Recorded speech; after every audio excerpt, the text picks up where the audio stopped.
साई चरित्र 35 अध्याय। ये अध्याय इसमें 52 अध्याय है। ये अध्याय मैं पूरा प्रति गुरुवार को 2 अध्याय पढ़ती हूँ, मगर 2 अध्याय पढ़ के थोड़ा थोड़ा तुम लोग को भी भेज देती हूँ। ये अध्याय ये तुम लोग को ये सुनेगा ना, बहुत अच्छा रहता है। इसमें ये साई का चरित्र म्हणजे साई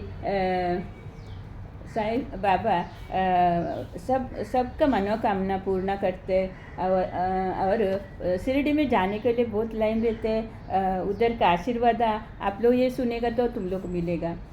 साई बाबा बोलते हैं, मैं पहला जीवन में शाश्वत अभी मैं ये मेरा समाधि हो गया, फिर भी मैं तुम लोग का साथ हूँ, ऐसा बाबा बोलते हैं। ऐसे ही उसका ये सब सुनेगा ना तुम लोग को, वो पहला बाबा बोलते वो ये बात बाबा का मुँह से आता था, अभी ये पुस्तक में आया, ये सब तुम लोग सुनो, इसमें बहुत अच्छे है बोल के मैं प्रार्थना करती हूँ।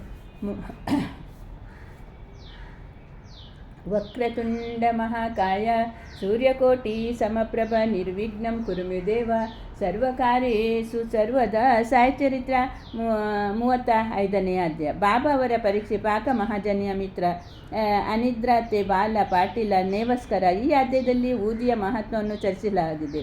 ಇಲ್ಲಿ ಬಾಬಾ ಅವರಿಬ್ಬರನ್ನು ಅವರಿಗೆ ಆಶೀರ್ವದಿಸಿ ವಿಷಯವನ್ನು ತಿಳಿಸಲಾಗಿದೆ. ಬಾಬಾ ಅವರ ಪರೀಕ್ಷೆ ನಮ್ಮ ಆಧ್ಯಾತ್ಮಿಕ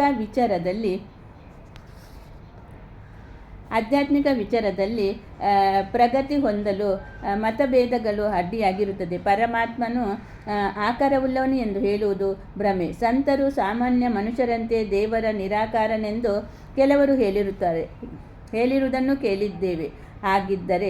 ಹಾಗಾಗಿ ನಾವು ಸಂತರ ಮುಂದೆ ತಲೆಬಾಗಿ ಅವರ ದಕ್ಷಿಣೆ ಕೊಡಬೇಕು. ಇತರರಿಂದ ಈ ಅಪೇಕ್ಷಣೆ